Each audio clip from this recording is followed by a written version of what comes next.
Comment faire de mon hypersensibilité une force? Bonjour à toutes et à tous, je suis Florent Rousset, coach professionnel. J'accompagne les entrepreneuses zébrées au potentiel et souvent, pas forcément toujours, mais hypersensibles. Voilà. Et ce sujet de l'hypersensibilité, le fait de ressentir les émotions fortement, de manière très forte, puissante, que peut avoir l'autre, qu'on peut avoir chez soi, et de pouvoir être très sensible même parfois à des signaux ou à des comportements qui pourraient passer inaperçus chez certains, mais nous bien les percevoir. Et quand je dis nous, parce que je m'inclus dans ces personnages, ces personnalités très hypersensibles. Et du coup, comment en faire de cette caractéristique-là une vraie force? Si je dis qu'il est utile d'en faire une force, c'est que parfois, notamment dans le cadre du travail, parce que je m'adresse surtout à des entrepreneuses dans ces vidéos-là, même si tout un chacun qui est hypersensible peut se retrouver, et ça peut être une ressource, et c'est tant mieux si ces vidéos sont une ressource pour un plus grand nombre. En tout cas, comment faire de cette hypersensibilité une force? C'est-à-dire que quelque part, ça peut être une faiblesse. Alors, une faiblesse peut vouloir dire, tiens, c'est une part de vulnérabilité que je ne veux pas exploser, mais c'est aussi ce que ça peut, parce que j'ai envie de cacher, garder ça pour moi, qu'on ne voit pas en moi comme dans un livre ouvert, mais ça peut être aussi une faiblesse dans la mesure où ça peut me créer des difficultés, des déboires dans mes relations professionnelles, où ça peut m'empêcher parfois de prendre des décisions, où ça peut m'empêcher d'avoir une conversation assez rationnelle avec quelqu'un, ou de pouvoir aussi faire les recadrages dans la relation avec un collaborateur ou avec un client ou un fournisseur qui s'impose à pouvoir dire les choses, etc. Parce que je suis tellement impacté par les émotions, ce que vit l'autre, je suis tellement empathique par rapport à ce que ressent l'autre, que ça m'empêche de dire ce que je dois dire à l'autre personne, de donner du cadre à la relation, de prendre des bonnes décisions. Et donc ça peut m'avoir effectivement des déboires et des conséquences à assumer ensuite derrière par rapport aux décisions que j'ai pu prendre et pas forcément les bonnes dans ton activité professionnelle. Donc je ne sais pas si c'est ton cas, réfléchis, tiens, toi, est-ce que tu te considères comme une personne hypersensible? D'ailleurs, j'ai fait d'autres vidéos, tu pourras consulter dans cette rubrique-là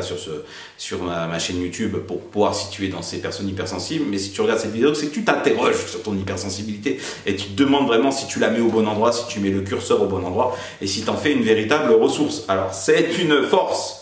C'est une faiblesse, je te le disais, parce que très sensible aux émotions des autres, parce que des fois ça peut me parasiter dans la prise de décision, ça peut me parasiter dans ma manière de communiquer avec les autres. Si imagine face à un groupe, un auditoire dans une réunion de travail, ou encore pire ou mieux dans une conférence, et que tu dois prendre la parole face à un grand nombre de personnes, et que tu es quelqu'un d'hypersensible, que tu ressens les émotions du lieu, les émotions des autres, l'angoisse de certaines autres personnes qui doivent prendre la parole, que tu ressentes les regards portés sur toi, etc., et que tu dois prendre la parole, et que tout ça peut te parasiter, te paralyser, t'empêcher de t'exprimer correctement, de délivrer le message que tu dois avoir. Ça peut être le cas quand tu es face effectivement aussi à un client ou un fournisseur, et que tu dois régler une affaire, régler un conflit ou un potentiel conflit, trouver des solutions, et que ton hypersensibilité se voit, et que l'autre puisse l'utiliser, ou tu puisses avoir peur que l'autre puisse le retourner contre toi, et que tu puisses laisser transparaître tes émotions dans une négociation par exemple.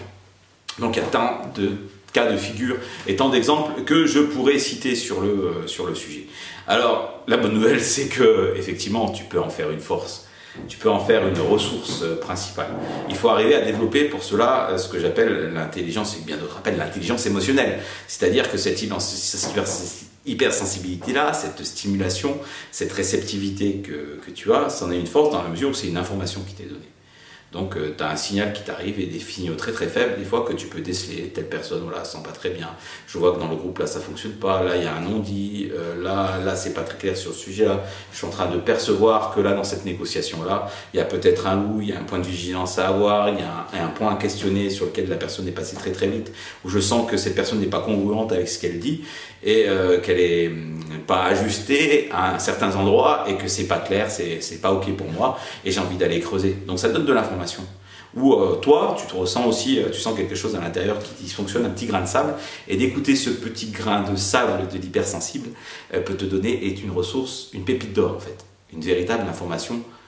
très très précieuse. Tu vois, de ce dont je veux parler, ce petit grain de sable, cette petite sensation qui te dit dans ton corps, il y a quelque chose qui te gratte à un endroit, au niveau de ton cœur, au niveau de ton estomac, de tes intestins, je sais pas quoi, quelque chose qui te noue, quelque chose qui se contracte en toi, si tu es à l'écoute de tes sensations corporelles, ou une pensée furtive qui te vient, une petite intuition, ce petit élément qui te dit là il y a quelque chose qui est pas ok. Donc soit on la laisse passer en disant c'est pas grave, je verrai ça plus tard, j'y prête pas attention. Soit au contraire, eh ben, cette hypersensibilité, c'est ça, hein, c'est l'émotion qui nous envahit à un moment donné. Voilà. Et c'est aussi cette hypersensibilité, arriver à détecter ces petits signaux faibles qui sont des mines, des pépites d'or, si on sait les écouter, si on sait y prêter attention, si on sait les décoder, et si on sait les utiliser et les remettre dans le champ de la relation avec l'autre en disant, bah voilà, sur cet élément-là, moi, il y a quelque chose qui me chiffonne par rapport à ça, et quelque chose sur lequel tu es passé très très vite, je voudrais qu'on revienne dessus, sur cet élément du contrat ou cet élément de notre partenariat ou de la prestation, et qu'on discute de ça et qu'on creuse, et j'ai quelques questions à poser sur le sujet. Donc ça, c'est une manière d'utiliser son hypersensibilité, et là, j'ai mon nez en ce moment, je suis désolé, mais qui est hyper sensible, je ne sais pas si c'est la poussière ou autre, voilà, mais en tout cas, j'ai de l'hypersensibilité à ce niveau-là. Donc comment faire de ton hypersensibilité une force? C'est déjà l'écouter, l'utiliser comme une ressource, et écouter les signes que ça t'envoie, et les signaux et les informations que tu peux avoir, les mettre dans ta base de données qui mouline et qui tourne très très vite, et de pouvoir ensuite les restituer et en faire des informations pertinentes que tu puisses utiliser dans ta prise de décision, dans tes discussions, tes échanges avec les autres. Voilà, donc ça c'est un élément très très important. Un autre élément, c'est aussi comment faire une force, c'est quand cette émotion te submerge, quand une vague te vient, soit tu essaies de la cacher, de la garder, de la contenter en toi, cette émotion de tristesse, de peur, de colère ou autre qui a envie de surgir, ou voilà, soit ben, tu l'utilises comme un signal fort, donc là c'est comme une alarme qui se déclenche. Et dans ce cas-là, tu arrives aussi un peu à faire la partie des choses, à t'en dissocier, à prendre le recul nécessaire. Donc ça vient avec le temps, avec l'expérience, en y prêtant attention, à prendre une grande respiration aussi en utilisant voilà, la cohérence cardiaque, qui est un autre outil, mais en prenant une grande respiration abdominale profonde pour arriver à accueillir cette émotion qui se submerge là. Tu peux la verbaliser si tu te sens en relation de confiance avec la personne, ton interlocuteur, avec le groupe, en disant écoutez, là j'ai une émotion là qui m'envahit, où je sens la colère jaillir en moi, je vais voir ce qu'elle a à me dire quelque chose, il y a quelque chose qui ne me convient pas, donc tu peux à l'extrême en faire une force et t'isoler et dire attendez, là je prends 2 minutes et on fait une petite pause et je reviens et on reparle de ça. Ou au contraire, bah, prendre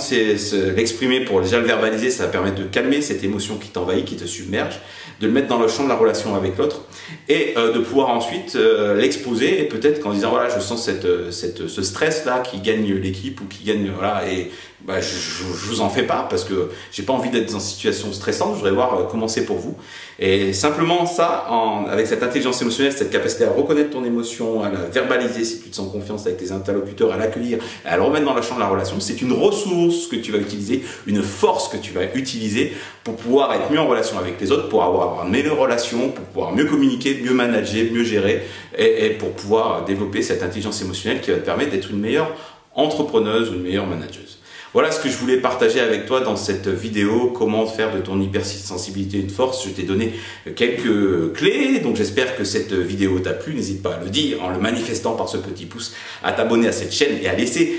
des commentaires pour savoir toi comment tu gères ton hypersensibilité. Est-ce que tu considères comme une force, est-ce que tu considères comme une faiblesse? J'aimerais bien le savoir, donc n'hésite pas à commenter cette vidéo et à engager la conversation à ce sujet-là. Tu peux toujours dans le descriptif prendre rendez-vous avec moi pour voir comment faire de cette hypersensibilité une force en tant qu'entrepreneuse et que ça puisse t'aider à développer ton entreprise en faisant un entretien de diagnostic de 45 minutes avec moi. Et tu peux aussi télécharger quelques ressources que j'aurai développées, le cas échéant, que je mets en descriptif ici ou là-haut dans cette vidéo. Dans le descriptif, au fur et à mesure des ressources que je développe sur les différents sujets pour gérer notamment son hypersensibilité, je suis en train de créer une en ce moment même. Voilà, je te souhaite de gérer au mieux ton hypersensibilité, d'en faire une force pour être une entrepreneuse épanouie avec une entreprise épanouie et d'utiliser cette hypersensibilité comme une véritable ressource. Et j'ai hâte de te retrouver dans une prochaine vidéo. À tout bientôt.